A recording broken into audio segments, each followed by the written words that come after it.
the Little Leaguers of today to you and your friends back in the day? Similar. There's some good Little Leaguers out there. I'm not a big fan of the Little League World Series. These kids are 12 years old, and we're putting so much pressure on them.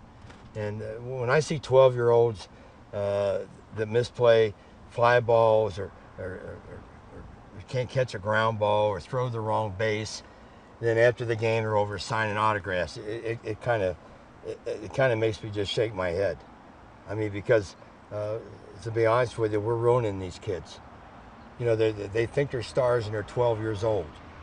If you're really a top flight athlete and a high recruit, we start carrying your suitcase when you're 16 years old. We start recruiting you when you're in 8th grade, getting ready to go to high school. And by the time you're ready for professional sports, you're so spoiled you don't know what to do. 2 hands.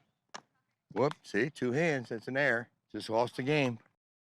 Watch the ball. Throw it. Atta boy. That's all there is to it, Ash. See how easy that is? I love kids.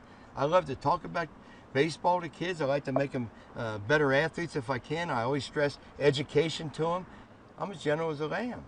But when I start talking about baseball and winning and playing the game, I get very passionate. What current Major League player do you think best emulates you? Oh, there's no question in my mind. The guy that plays just like I did is Derek Jeter. What does he do? He comes to the ballpark every day, puts a uniform on, goes out, hits, scores runs, plays defense, wins games. Comes back the next day and does the same thing. You know, I get a kick out of some guys say, oh, it's too hot. Oh, it's too cold. Oh, I don't like the AstroTurf. Oh, the wind blows too much. Oh, we got a day game after a night game. How about the Babe Ruth? He had to travel by train. How about going from New York to Chicago by train to play a game? Maybe that's why I like the NCAA tournament so much, because these kids hadn't made no money.